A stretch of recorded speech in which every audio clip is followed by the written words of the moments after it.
So hello guys, welcome to our channel শুক্রবারের গল্প. I am Swojit for another video. So guys, আজকে তোমাদের জন্য দুটো ধামাকাদার চমকপ্রদ প্র্যাঙ্ক কল ভিডিও নিয়ে এসেছি. আশা করি তোমাদের খুব ভালোই লাগবে, হাসতে থাকবে, মজা করবে, খুশিতে থাকবে. আর চ্যানেলটিকে সাবস্ক্রাইব করে পাশে থাকা বেল আইকনটিকে ক্লিক করে রাখবে, যাতে সবার আগে আমি ভিডিও ছাড়া মাত্রই তার নোটিফিকেশান তোমাদের কাছে পৌঁছে যায়. আর ভিডিওটি ভালো লাগলে পরে একটি লাইক, কমেন্ট এবং শেয়ার অবশ্যই করবে. তো গাইজ, ভিডিওটিকে এনজয় করতে থাকো. চলো শুরু করছি আজকের ভিডিও. আচ্ছা, এবার একটু মিষ্টির দোকানে করেছিলাম মানে প্র্যাঙ্ক কল, শ্রীকৃষ্ণ মিষ্টান্ন ভাণ্ডার. তো কলটা করেই বললাম যে ষাঁড়ের দুধের টক দই হবে কি না, দাদুর সাধ্যে লাগবে 5 কেজি মতন. তারপর শুনতেই থাকো কি হলো, মজা করো, এনজয় করো.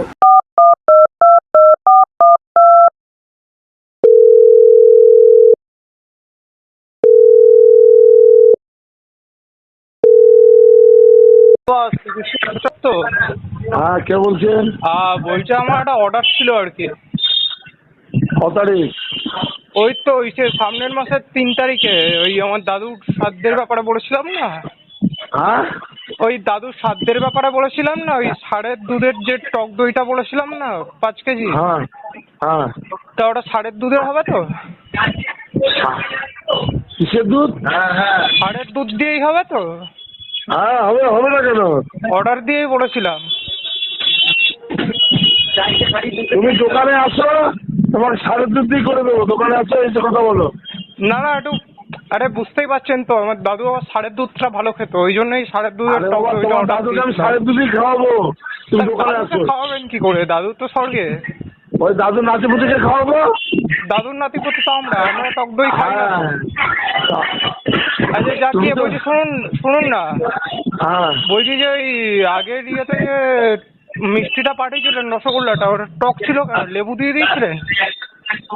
আচ্ছা, আপনি দোকানে আসুন. দোকানে আসুন, আমি এখন দোকানে কাস্টমার আছে. আচ্ছা বলছি শুনুন না, লাস্ট একটা কথা. এখন আর শুনতে পারবো না. দোকানে আসুন. না না, আপনি তেঁতুল দিয়ে ছানা কাটান?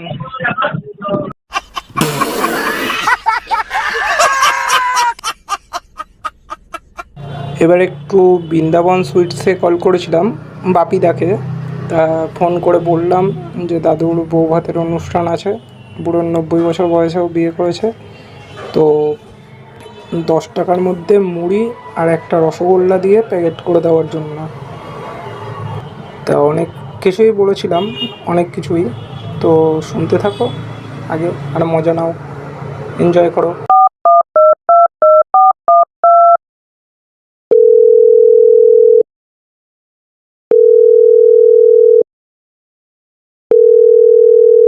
হ্যালো.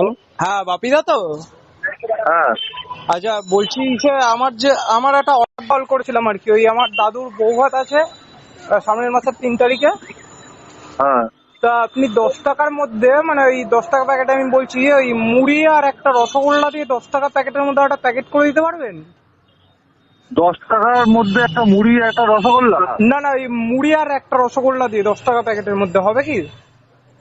10 টাকার প্যাকেট না, 10 টাকার প্যাকেট হবে না. আচ্ছা তাহলে 15 টাকার মধ্যে? 15 টাকা? না না, মুড়ি আর একটা রসগোল্লা দিয়ে হবে না কোনোভাবে? না না, হবে না. আচ্ছা আচ্ছা বলছি, আমি প্রথম শুনলাম মুড়ি, মুড়ি আর রসগোল্লা. না আসলে আসলে লোক নাকি? না না, আসলে ব্যাপারটা হচ্ছে কি, আমার দাদু 90 বছর বয়সে বিয়ে করছে, তো ওই জন্য আর কি বউটার জন্য আর এর থেকে বেশি খরচা করতে পারছি না আর কি. তাই জন্য আর কি মুড়ি আর মিষ্টি খাই দেবো. তা হবে না কোনোভাবে? গরিব মানুষ তো. মার খাই দিলে হবে. মুড়ি আর মিষ্টি দরকার কি আছে? না মেরেছি, অলরেডি মেরেছি, হাফ মাটার হয়ে গেছে. হ্যাঁ হ্যাঁ. মালটাকে ঘাটে পাঠানোর আগে ওই 10 টাকার মুড়ি আর মিষ্টি খাই দেবো সবাইকে. আচ্ছা. আচ্ছা বলছি শুনুন না, হ্যাঁ. বলছি আগের বার যে অর্ডারটা দিয়েছিলাম, একটা রসগোল্লার অর্ডার, তা ওটা দিয়েছিলেন এতটা টক ছিল যে মানুষ খেয়ে বলছে 2বার করে জলপাইয়ের চাটনি কারো দিয়েছে. তা আপনাদের রসগোল্লাটা কি এরকমই টক হয় সব সময়? হ্যাঁ হ্যাঁ, চাটনি বানাই তো আমাদের রসগোল্লা দিয়ে.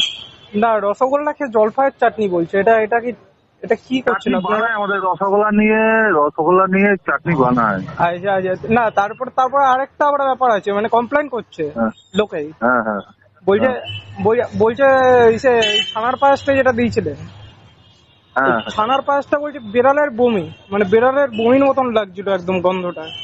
তো এগুলো বাহ, করেন কিভাবে বলুন তো? এটা দেখুন তো কি করে করা যায় বিড়ালের বমিটা। আগে বিড়ালকে না না, বাড়িতে খাওয়ান ভালো করে। মানে না না, দেখতে লাগছে ছানার পায়েস, কিন্তু হ্যাঁ হ্যাঁ কিন্তু হ্যাঁ। খেতে বিড়ালের বমির টেস্ট। এটা কিরকম ভাবে বিড়ালের করেন আপনারা বলুন তো একটু? ওটা বিড়ালকে খাওয়ান ভালো করে, তারপর বিড়ালকে বমি করান, তারপর না, বুঝতে আমি পারবেন কি করে পাঠিয়েছেন করে। তো আপনারা, অর্ডার দিয়ে বানিয়েছি, অর্ডার দিয়ে বানিয়েছি আমি। ওটা তো আমার থেকে আপনারা ভালো করে বলতে পারবেন বেশ, যে ওরকম হচ্ছে কি করে।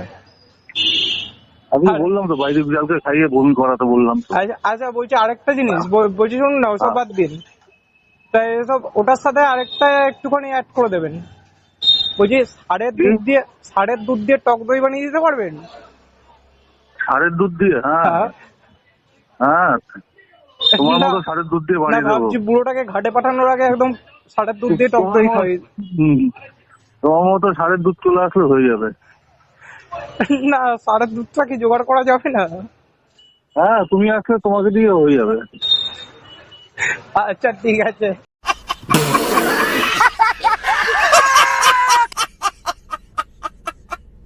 সো গাইজ, আজকের ভিডিওটি এই পর্যন্তই। তোমরা যদি এতদূর ভিডিওটি দেখে থাকো, অবশ্যই চ্যানেলটিকে সাবস্ক্রাইব করে পাশে থাকা বেল আইকনটিকে ক্লিক করে রাখবে, যাতে আমি এমনই নিত্য নতুন ভিডিও ছাড়া মাত্রই তার নোটিফিকেশান সবার আগে তোমাদের কাছে পৌঁছে যায়। আর ভিডিওটি ভালো লাগলে অবশ্যই করে একটি লাইক, কমেন্ট, শেয়ার করে যাবে। এতক্ষণ আমি শুভজিৎ ছিলাম তোমাদের সঙ্গে, তোমাদের সকলের প্রিয় ইউটিউব চ্যানেল শুক্রবারের গল্পে। ও আরেকটি কথা না বললেই নয়, সামনেই দীপাবলি আসছে, তো সকলকে জানাই শুভ দীপাবলির অগ্রিম প্রীতি, শুভেচ্ছা, ছোটদের ভালোবাসা, অভিনন্দন। সবাই দীপাবলিতে খুব মজা করো, আনন্দ করো, খুব ভালো কাটুক তোমাদের এই বছরের দীপাবলি। আর দীপাবলিতে তোমরা বাজি ফাটাবে, আনন্দ করবে অবশ্যই, কিন্তু আরেকটা কথা মাথায় রাখবে, যাতে তোমাদের আনন্দ বা বাজি ফাটানো এই সমস্ত করতে গিয়ে পশু পাখি এবং অন্য লোকজনেদের যাতে কোনো রকম অসুবিধা না হয়, এটা আমার ছোট্ট বন্ধুদের কাছে অনুরোধ। কারণ দীপাবলি উৎসবটা সকলের জন্য সমান। তো গুড নাইট, আজকে আর কথা বাড়াবো না, নতুন আরেক দিন দেখা হচ্ছে নতুন কোনো ভিডিওর সঙ্গে। ততক্ষণ সুস্থ থেকো, ভালো থেকো, সাবধানে থেকো অবশ্যই। টাটা।